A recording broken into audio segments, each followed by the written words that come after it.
Speaker పై court ధిక్కార చర్యలు తీసుకోండి.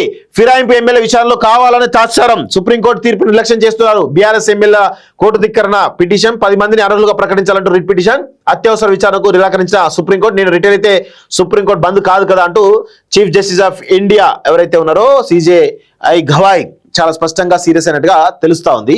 So ఒకసారి దీని గురించి కూడా క్లియర్ గా చదువుదాం.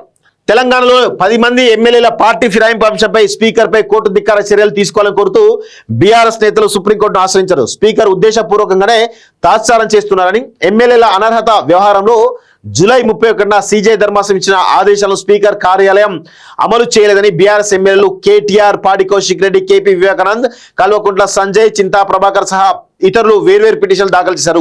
సుప్రీంకోర్టు ఆదేశాల అమల్లో జాప్యం చేసినందుకు స్పీకర్ పై కోర్టు ధిక్కార చర్యలు తీసుకోవాలని కోరారు. అన్ని ఆధారాలు ఉన్నప్పటికీ దానం నాగేందర్, కడెన్సీ గారి విషయంలోనూ ఒక్క అడుగు కూడా ముందుకు వేయలేదని తెలిపారు. 100 రోజులు గడిచినప్పటికీ వారిపై చర్యలు తీసుకోకపోవడం సుప్రీంకోర్టు తీర్పును నిర్లక్ష్యం చేయబడని పిటిషన్ లో పేర్కొన్నారంటూ చూస్తా ఉన్నాం.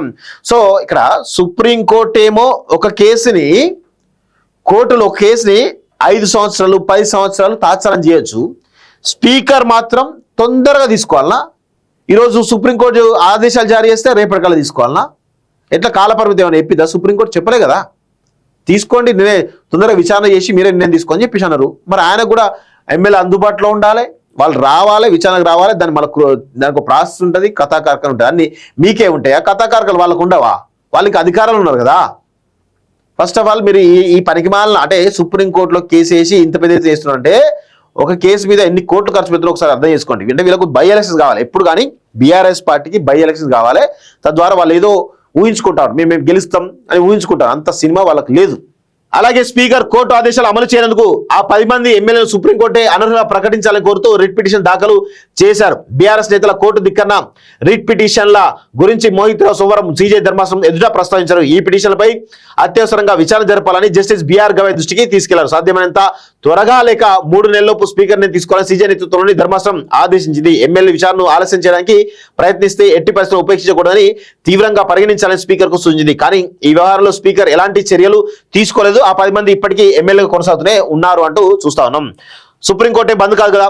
CJI ఈ నెల 24న పదవి విరమణ చేస్తున్నందున అప్పటి వరకు ఎమ్మెల్యే ఫిరాయింపు అంశం విచారణకు రాకుండా ఉద్దేశపూర్వకంగానే తాత్సారం చేస్తున్నారని మోహిత్ రావు ధర్మాసనం దృష్టికి తీసుకెళ్లగా CJI అసహనం వ్యక్తించారు. నేను రిటైర్ అయితే ఏంటి, ఈ నెల 24 తర్వాత సుప్రీంకోర్టు బంద్ కాదు కదా అని జస్టిస్ గవాయ్ వ్యాఖ్యానించారు.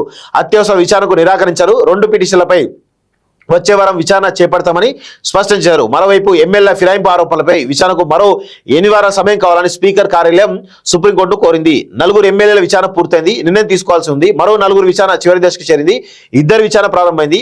అంతర్జాతీయ సదస్సులు, విదేశీ పర్యటనలు వంటి కార్యక్రమాలతో స్పీకర్ తీరిక లేకుండా ఉన్నందున సుప్రీంకోర్టు విధించినటువంటి గడువులోగా విచారించడం సాధ్యం కాలేదు. ఎమ్మెల్యేలు సైతం అభివృద్ధి కార్యక్రమాలు, సంక్షేమ పథకాల అమలు, అకాల వర్షాలు తదితర కారణాలతో నియోజకవర్గాల్లోనే ఉండాల్సి వస్తుంది. స్పీకర్ షెడ్యూల్, ఎమ్మెల్యేల కార్యక్రమాల నేపథ్యంలో సమయం సరిపోలేదు అని స్పీకర్ కార్యాలయం అక్టోబర్ 31న అప్లికేషన్ దాఖలు చేసింది. ఈ పిటిషన్ పై ఈ నెల 14 విచారణ జరగనుంది. ఈ క్రమంలో బీఆర్ఎస్ దాఖలు చేసిన 2 పిటిషన్లపైన అదే రోజు విచారణ జరిగే అవకాశం ఉన్నట్టుగా తెలుస్తా ఉంది. సో ఏం చేసినా బై ఎలక్షన్ వచ్చినా బీఆర్ఎస్ పార్టీ గెలిచే పరిస్థితి లేదు.